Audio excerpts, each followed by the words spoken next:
பரந்தாமன், நீங்கள் எப்படி பார்க்குறீங்க? 47லிருந்து 52, 5% திமுக கூட்டணிக்கு உயர்வுன்னு. ஆனால் தொடர்ந்து இங்கே ஒரு அதிருப்தி இருக்கிறது, ஒரு ஆன்டி இன்கும்பன்சி இருக்குது அப்படின்னு தொடர்ந்து எதிர்க்கட்சிகள் ஒரு கருத்தை முன்வைத்திருக்கிறார்கள். அதை எப்படி பார்க்குறீங்க? ஆட்சி இருக்கும்போது ஆன்டி இன்கம்பன்சின்றது பேசுகிறது எதிர்க்கட்சிகள் பேச தான் செய்யும். ஆனால் அது உண்மையிலே ஆன்டி இன்கம்பன்சி இருக்காங்கன்றது எங்கே தெரியும்னா, தினம் களத்தில் மக்கள் வீதிக்கு போராடினா தான் அது ஆன்டி இன்கம்பன்சியாக பார்க்கும். அரசியல் கட்சிகள் எதிர் அரசியல் பண்ணுறதுக்காக பிரயோகிக்கப்படுகிற வார்த்தை ஆன்டி இன்கம்பன்சி. அது ரொட்டீனாக ஒரு ஃபார்மேட் மாதிரி, ஒரு ஆட்சினா அதுக்கு எதிர்ப்பு இருக்குன்னு சொல்லிட்டு. இப்போ ஆன்டி இன்கம்பன்சி எது? மாண்புமிகு எடப்பாடி பழனிசாமி முதலமைச்சராக இருக்கும்போது தினம் ஒரு போராட்டம், மக்களால் நடத்தப்படுகிற போராட்டம், அது ஆன்டி இன்கம்பன்சி. எந்த ஒரு திட்டமும் செயல்படுத்தலை, இதனால் மக்கள் வெறுப்படைகிறாங்க, அதுக்காக போராடுறாங்க அப்படின்னும் போது ஆன்டி இன்கம்பன்சி. ரெண்டாவது போராட்டங்கள் நடைபெறுது. போராட்டங்கள் இல்லாமல் எந்த ஒரு அரசாங்கமும் இருக்காது, எந்த ஒரு நாடுகளும் இருக்காது. ஆனால் அந்த போராட்டங்கள் பெரும்பான்மையான பிரச்சனைக்கான போராட்டமா இல்லை ஆங்காங்கே இருக்கக்கூடிய பாக்கெட் ப்ராப்ளமாக நீங்கள் பார்க்கணும். எல்லா அங்கங்கே இருக்கக்கூடிய பாக்கெட் ப்ராப்ளத்தை எடுத்துக்கிட்டு நீங்கள் அதுவே ஹோலிஸ்டிக் தமிழ்நாட்டுடைய ப்ராப்ளமாக இருக்க முடியாது. ஆனால் அதே சமயத்தில் நீங்கள் ஆன்டி இன்கம்பன்சின்னு எதை நீங்கள் காயின் பண்ண விரும்புகிறாங்க எதிர்க்கட்சிகள்லாம்? எதையாவது ஒன்று சொல்லணும். ஆன்டி இன்கம்பன்சி இந்த அரசின் மீதான ஒரு அதிருப்தி இது மாதிரி இருக்குது, இந்த கோணங்கள் இருக்குதுன்னு சொல்கிறது ஒன்றுமே கிடையாது. இன்றைக்கி அன்றைக்கி அதிமுக ஆட்சியில் விரல் சொன்ன மாதிரி எல்லா திட்டங்களும் முடக்கப்பட்டிருக்குது. தமிழ்நாட்டுக்கு வேண்டான திட்டங்கள் எதுவும் கொடுக்கப்படலை. ஆட்சியின் மூலமாக எந்த விதமான நலத்திட்டங்களும் கிடைக்கல. தாலிக்கு தங்குங்கிற திட்டத்தை அவங்க கவர்மெண்ட்லேயே நிறுத்தினது. இது மாதிரி பல பிரச்சனைகள் இருந்துச்சு. ஆனால் இன்றைக்கி இப்போ இந்த தேர்தல் முடிந்த பிறகு மூட் ஆஃப் த நேஷன் அப்படிங்கிற போது இன்றைக்கி மக்கள் எப்படி இருக்காங்க அப்படிங்கிற ஒரு விஷயத்தை மையப்படுத்தி இந்த ஓட்டர்ஸ் இந்தியா டுடே நிறுவனம் நடத்தியிருக்கிற கருத்து கணிப்பு. ஸோ ஆஸ் ஆன் டேட் இன்றைக்கி மக்கள் மத்தியில் எப்படி இருக்குது? திராவிட முன்னேற்ற கழகத்தினுடைய கூட்டணிக்கு 52%, அனைத்து இந்திய அண்ணா திராவிட முன்னேற்ற கழகத்துக்கு 3% குறைஞ்சிருக்கிறது. இப்போ பாஜகவினுடைய கூட்டணிக்குன்னு 21% இருக்குது. இதே தேர்தல் நேரங்களில் ஓட்டு போட போகும்போது இதையெல்லாம் கொஞ்சம் ஒரு சில சதவீதங்கள் மாறுவதற்கான எல்லா வாய்ப்புகளும் இருக்குது. ஆனால் இன்றைக்கி ஆஸ் ஆன் டேட் இன்றைக்கி இந்த நிலைமையை நம்ம எடுக்கிறோம்னா, நீங்கள் அதிமுகவோட தேமுதிக கூட்டணியில் இருந்து எலெக்ஷனை ஃபேஸ் பண்ணிச்சு. அப்போ அந்த தேமுதிகனுடைய ஓட்டு எங்கெங்கே? இப்போ ரெண்டுத்தையுமே நீங்கள் கூட்டணிங்களாம் 52% உள்ள திமுக கூட்டணியும் 20% இருக்கக்கூடிய அதிமுக, அப்புறம் பாஜக கூட்டணி 21, மொத்தம் 41 + 52 மொத்தமாக சேர்த்து 93னா மீதி 7% எங்கெங்கே இருக்குது? நாம் தமிழர் கட்சி எங்கே இருக்குது? மற்ற கட்சிகள்லாம் எங்கே இருக்குது? ஸோ இது என்னென்னா, அவங்க என்ன விதமான கேள்விகளை மக்கள் மத்தியில் வச்சுருக்காங்க நமக்கு தெரியாது. நீங்கள் டெஸ்டிமோனி எப்படி எடுத்தாங்க? திமுக அதை யதார்த்தத்தோட கவனமாக தான் கையாளுது. நிச்சயமாக இப்போ இன்னைக்கு கூட திராவிட முன்னேற்ற கழகத்தின் சார்பாக மாண்புமிகு சட்டத்துறை அமைச்சர் பேசும்போது கூட இந்த கருத்து கணிப்புகள்ன்றது எப்போதுமே திமுக அதன் மீது ஹோலிஸ்டிக்காக ஒரு 100% நம்புறதெல்லாம் கிடையாது. ஆனால் இருந்தாலும் கூட இந்த கருத்துக்கள் இப்படி வந்திருக்கிறதுனால ஒரு வியூவை கேட்கும்போது சொல்லும்போது இது இன்றைக்கி இருக்கக்கூடிய மூடு, தமிழ்நாட்டினுடைய மக்களுடைய மூடு, கவர்மெண்ட் நல்லா இருக்குது, ஆட்சி நல்லா இருக்குது, திட்டங்கள் நல்லா கொடுத்துட்ருக்காங்க. அதுக்கு உதாரணங்களை சொல்லும்போது, இப்போது ஒரு அரசாங்கன்றது போது எல்லா செக்டாருக்கும் யூஸ்ஃபுல்லாக இருக்கணும், இன்க்ளூசிவ் க்ரோத் இருக்கணும். நீங்கள் விவசாயிகளாக இருக்கட்டும், இல்லை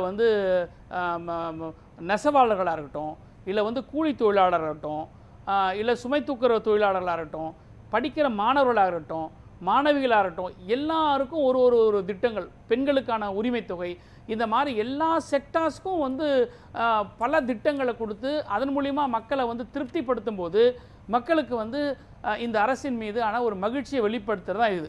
இப்போ ஒன்றில் ஃபார் எக்ஸாம்பிள், ஒரு 2-3 நாட்களுக்கு முன்பு மும்பை புனேயில் இருக்கிற MIT ஸ்கூல் ஆஃப் கவர்னன்ஸ் ஒன்று நடத்துகிறாங்க. அரசியல் சம்மந்தப்பட்ட விஷயங்களுக்காகவே நடத்தக்கூடிய ஒரு யூனிவர்சிட்டி அது.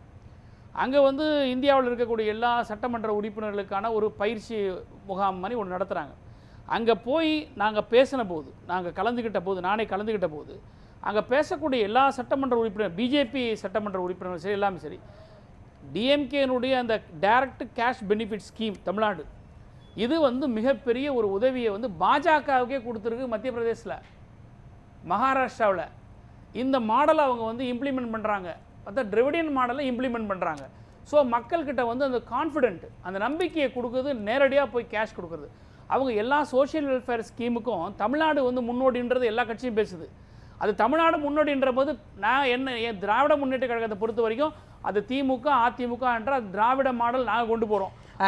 எடப்பாடி பழனிசாமி பொறுத்த வரைக்கும் அது திராவிட மாடல் இல்லைன்னு அவரே சொல்றாரு. திராவிட திமுக அதிமுக தான் உங்களுக்கே வருது திராவிட மாடல் அப்படிங்கும்போது இயல்பா வருது. ஆனால் அதிமுகவுடைய வாக்கு வங்கி 3% சரிந்திருக்கிறது. அதே 3% பாஜக அதாவது தேசிய ஜனநாயக கூட்டணிக்கு அதிகரிச்சிருக்கிறது அப்படின்னு வரக்கூடிய இந்த கருத்து கணிப்புகளை திமுக எப்படி எதிர்ப்பு? இந்த இடத்துல எனக்கு ஒரு டவுட் இருக்கு. என்னன்னா இப்ப நான் என்ன கேட்கிறேன், ரவீந்திரன் துரைசாமி சார்லாம் வந்து இந்த டேட்டாவை ஸ்டாட்டிஸ்டிக் எந்நேரம் அது ரிசர்ச் பண்ணக்கூடியவங்க எங்களை விட. ஆனால் நாங்கள் கலை யதார்த்தத்தை மக்களுடைய பல்ஸை பார்த்து நாங்கள் அரசியல் பண்ணக்கூடியவங்க. நான் என்ன கேட்குறேன், இது பாஜக கூட்டணின்றது யார் யார் இருக்கிறா? இதில் 18% 21% கொண்டு வந்திருக்கு. எப்படி கொண்டு வந்து? They should justify that. யார் யார் பாஜக கூட்டணியில் இருக்கிறாங்க? இப்போ பாஜக டெய்லி ஒரு அஜிடேஷன் பண்ணுறது, பாஜக வந்து ஒரு இன்சிக்னிஃபிகன்ட் பார்ட்டியாக இன்றைக்கி வந்து மீடியாவில் உலா வருதுன்னு போது மக்கள் மத்தியில் பாஜக பற்றின ஒரு ஐடியா இருக்குது. ஸோ அப்போ அந்த மூட் ஆஃப் த நேஷன் அப்படின்னு கேட்கும்போது அப்போ பாஜக ஒரு வைப்ரண்ட்டாக இருக்குன்ற போது இந்த சதவீதம் இங்கே சேரும். ஆனால் அதே ஓட்டு பெட்டியில் போய் பாஜக இது போடுமானா கிடையாது. நீங்க அந்த லாஜிக்கல் பாயிண்ட் நம்ம பார்க்கணும். நீங்க மூட் ஆஃப் அப்படிதான் சொல்கிறாரா சட்டத்துறை அமைச்சர்? அதை வந்து அதாவது உங்களுடைய பாயிண்ட் 5%ங்கிறது கலை யதார்த்தமா இருந்தா அவங்களுக்கு உயர்ந்திருக்கிற 3% கலை யதார்த்தமா இருந்திருக்கணும். ஆனா அவரும் அதை வந்து ஏற்றுக்கொள்ள முடியாததா தான் இருக்குன்றார் அவரும். அதாவது வந்து இந்த மாதிரியான ஒரு கருத்து கணிப்பு வந்திருக்குன்னு டிஎம்கே சைடில் ஒரு ஒப்பீனியன் கேட்கும்போது மாண்புமிகு சட்டத்துறை அமைச்சர் சொல்லிட்டாங்க. ஆனால் இது டிஸ்கஷன், அது டிஸ்கஷன் கிடையாது, அது ஒரு ஒப்பீனியனில் டிஸ்கஸ் பண்ணார். டிஸ்கஷன் வரும்போது இப்போ நம்ம எல்லாத்துலேயும் பேசுகிறோம். இப்போ நீங்கள் வந்து திமுகவுக்கு 52% உயர்ந்திருக்கின்ற போது திமுகவோட கூட்டணிகள், இந்த கூட்டணி மேலே இருக்கக்கூடிய நம்பிக்கை மக்களுக்கு இப்போ தேர்தல் முடிஞ்ச வந்தால் கூட்டணி கலைஞ்சிரும். ஆனால் ஒரு 10 தேர்தலிலிருந்து 12 தேர்தல் இன்னைக்கு ஈரோடு இடைத்தேர்தல் வரைக்கும் இந்த 12 இடைத்தேர்தலிலும் ஒரு கூட்டணி இன்டாக்டாக இருக்கிறது உலக அரசியலில் எங்கேயுமே இருக்க வாய்ப்பே கிடையாது. ஒரு எலெக்ஷன்னா இன்னொரு எலெக்ஷன் மாறும். இதே தமிழ்நாடு பார்த்துருக்கலாம். ஆனால் இன்றைக்கி வந்து இன்டாக்டாக 12 எலெக்ஷன் கன்சிக்யூட்டிவாக போயிருக்குதுன்னா இது ஒரு சக்ஸஸ்ஃபுல் மாடலாக, சக்ஸஸ்ஃபுல் கூட்டணியாக இதை வந்து கொண்டு போகக்கூடிய தலைவரும் சரி, அந்த கூட்டணியில் இருக்கிற தலைவர்களும் சரி, எல்லாருக்கும் என்ன ஒன் பாயிண்ட் அஜெண்டா, நாட்டினுடைய நலன், அவ்வளோதான். எல்லா கட்சிகளுக்கும் தனித்தனி கொள்கை இருக்குது, எல்லா கட்சிகளுக்கும் தனித்தனி தேவைகள் இருக்குது, எல்லா கட்சிகளும் பிரச்சனைகளை பேசுகிறாங்க, அரசின் மீது விமர்சனம் வைக்கிறாங்க. சட்டமன்றத்தில் வந்து தோழமை கட்சியாக இருக்கக்கூடிய விடுதலை சிறுத்தைகளும் சரி, வாழ்வுரிமை கட்சிகளும் சரி, அல்லது கம்யூனிஸ்ட் இயக்கங்களும் சரி, சில பில்ஸை கொண்டு வரும்போது அது எதிர்ப்பு தெரிவிக்கும் போது அதை வித்ரா பண்ணுறோம். இது ஜனநாயக அடிப்படையில் நடக்கும்போது அப்போ இந்த கூட்டணி இன்டாக்டாக இருக்கிறதுனால அப்போ மக்களுடைய மூட் ஆஃப் த பீப்புள் அப்படின்னும் போது இவங்க எல்லாருமே வந்து டிஎம்கேவா அந்த அலையன்ஸ் ஓகே நல்லா பண்ணிட்டு இருக்கு அப்படின்னு போகுது. நான் என்ன கேட்குறேன்னா இப்போ இந்த ஸ்டாட்டிஸ்டிக்ஸ், அதாவது இந்த கருத்து கணிப்பு எடுத்து இருக்கக்கூடிய இந்த காலகட்டத்திலேயே இப்போ ஏடிஎம்கேடைய நிலைமை என்ன? இன்னைக்கு வந்து தனித்தனியான வாய்ஸ் கேட்க ஆரம்பிச்சிருச்சு. இப்போ வந்து செங்கோட்டையன் அண்ணன் வந்து ஈரோட்டில் நிற்கணுன்ற ஒரு வாய்ஸ் சொல்லியிருக்கிறாரு, எதிர்ப்பு தெரிவிக்கப்பட்டிருக்குது, இப்போ தான் தெரியுது. அந்த பாராட்டு கூட்டத்தில் வந்து அவங்களுடைய தலைவருடைய ஃபோட்டோ போடலைன்றது அவருடைய வெர்ஷன். ஆனால் வேலுமணியுடைய ஃபோட்டோ பேரை மேலே போட்டுட்டு இவருடைய பேரை கீழே போட்டுட்டான்றதா இன் டீட்டெயில் வெர்ஷன்ற மாதிரி வருது. ஸோ அப்போது அதிமுகக்குள்ளே குரல்கள், வெவ்வேறு குரல்கள் வரும்போது அப்போ இதனுடைய சதவிகிதம் எங்கே போகும் அடுத்தது? அப்போ இப்போ மறுபடியும் வந்து சிம்பிள் இஷ்யூ பற்றி அது உங்களுக்கு வருதா இல்லை பாஜகவுக்கு போகுதாங்கிறது ஒரு கேள்வி. திமுக வந்து நீங்கள் கிளைம் பண்ணுறீங்க, இப்போ ஈரோட்டில் அவங்க நிற்கல, நீங்கள் கிளைம் பண்ணுறீங்க உங்களுக்கு வந்தது. நான் ஒன்று சொல்லிடுறேன், அதிமுக ஓட்டு பாஜகவுக்கு போகாதுமா. அதிமுக கோர் ஏடிஎம்கேடைய ஓட்டு, இரட்டை இலைக்கு வாக்கு போட்டிருந்தவங்க இன்னைக்கு வந்து அம்மையார் ஜெயலலிதா மறைவுக்கு பிறகு பல பேர் திராவிட முன்னேற்ற கழகத்தை நோக்கி வாக்கு செலுத்தியது எல்லாமே கலை யதார்த்தம். ஏன் நான் இன்னும் சொல்லப்போனால் முற்பட்ட சமூகம் சேர்ந்த கூட பிராமண சமூகத்தை சேர்ந்தக்கூடியவர்களே திமுகவுக்கு வாக்களிக்காதவர்கள்லாம் கூட அதிமுகவுக்கு அம்மையாருக்காக வாக்களித்திருந்தவர்கள் அவங்க மறைந்த பிறகு திமுகவுக்கு ஓட்டு போட்டு அதை சொல்லியிருக்கிறத நாங்கள் களத்தில் பார்த்தோம். கோர் ஏடிஎம்கே காரங்க பிஜேபிக்கு போட மாட்டாங்கம்மா. ஒன்று தாய் கழகமான திமுக ஓட்டு போட்டு போயிடுவாங்க, இல்லை ஓட்டு போடாமல் அமைதியாக இருப்பாங்க. ஈரோடு இடைத்தேர்தல் என்ன எக்ஸாம்பிள்? ஏடிஎம்கே வீட்டில் 10 இருந்தால் எப்படி இப்படி ஓட்டு வந்துருக்கும் திமுகவுக்கு? அப்போ மற்ற கட்சிகள் வந்து ஓட்டு போட்டுருக்கல திமுகவுக்கு. ஏன் நாம் தமிழோட டெபாசிட்டை இழந்தது? அங்கே வந்து உங்களுக்கு சித்தாந்தத்தில் தமிழ்நாட்டில் வந்து தலைவர்கள் வேணால் பதவிக்காகவும் அதனுடைய ஷீட் ஷேரிங்காகவும் பவர் பாலிடிக்ஸ்க்காகவும் வந்து கொள்கையை விட்டுட்டு கூட்டணி வைக்கலாம். ஆனால் கேடஸ் வந்து பிஜேபி அப்படிங்கிற போது அந்த ஆர்எஸ்எஸ் சித்தான்ற போது ஏடிஎம்காரன் விட்டு கொடுக்குற இடத்துல இல்லை. ஏடிஎம்காரன் அந்த ஸ்பிரிட் அண்ட் மேனரில் சண்டை போட தயாராக இருக்கிறாங்க. அதனுடைய வாய்ஸ் தான் இன்றைக்கி செங்கோட்டையன் அண்ணன் போன்றவங்களாம் இன்றைக்கி வரைக்கும் பேசுகிறாங்க. ஸோ தலைவர்கள் அவங்க வந்து கூட்டணிக்காக பேசினாலும் கூட, ஆனால் தொண்டர்கள் ஒன்றும் இல்லைம்மா. பிரேமலதா அம்மா வந்து நேற்று முந்தானத்து ஒரு பேட்டி கொடுத்துருந்தாங்கம்மா, எங்கள் கூட்டணி வந்து ஏடிஎம்பி கூட தான் எதிர்க்கு இருந்து கட்சிக்காரர் ஒருத்தர் குரல் கூடாரு, கேப்டனை வந்து எதிர்த்த அதிமுக கூட்டணி கிடையாதுன்றாங்க. இந்த வாய்ஸ் வருது வீடியோவில், நியூஸ் டெலிவிஷன்ல. சோ ஒரு பர்சன் அப்படி பேசுனத வச்சு ஒட்டுமொத்தமா நம்ம அப்படி பேசற முடியாதுல்ல.